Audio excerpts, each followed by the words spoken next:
தமிழர்கள் நிஜத்தில் போர்க்குணம் கொண்டவர்கள். ஆனால் வரலாறு பிற மொழியாளர்களால் திரித்து எழுதப்படுகிறது. பிற மொழியாளர்களின் உதவியாலேயே தமிழினம் உயர்ந்தது என்பது போன்று பொய் பரப்புரைகள் செய்யப்படுகிறது, அவற்றை உண்மை என்று நம்புபவர்களுக்காக.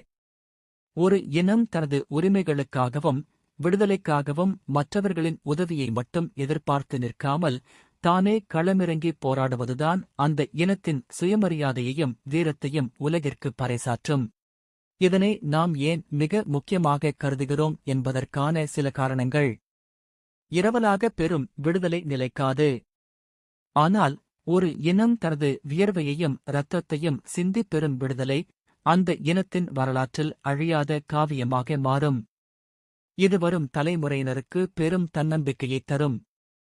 மற்றொருவர் உதவியுடன் விடுதலை பெறும்போது மறைமுகமாக அந்த நம் இனமல்லாத நபருக்கு நாம் கடமைப்பட்டவர்கள் ஆகிறோம். அதுவே நம்மை வெளியாருக்கு அடிமையாக்கும். இதுவே ஒரு இனத்தை அடிமைப்படுத்தும் நவீன போர் யுக்தியாக திராவிடர் என்ற பிற மொழியாளர்களால் பின்பற்றப்படுகிறது. பெரியார்தான் உங்களை படிக்க வைத்தார். சுயமரியாதையை கற்றுத்தந்தார். திராவிட இயக்கம்தான் ஆரியர்களிடமிருந்து தமிழர்களை மீட்டது. உங்கள் இழிநிலையை நீக்கியது. உரிமைகளை மீட்டது என்பது போன்ற பிரச்சாரங்களின் உட்பொருள். தமிழர்களே, நீங்கள் எங்களது அடிமைகள். எங்களுக்கு கீழ்ப்படிந்து இருக்க வேண்டியவர்கள்.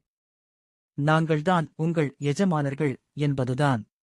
ஆனால் நாம் தன்னெழுச்சியாக போராடும் போதுதான் எந்தவிதமான வெளியார் அழுத்தமும் இன்றி ஒரு இனம் தனது எதிர்காலத்தை தானே தீர்மானிக்கும் அதிகாரத்தைப் பெறும்.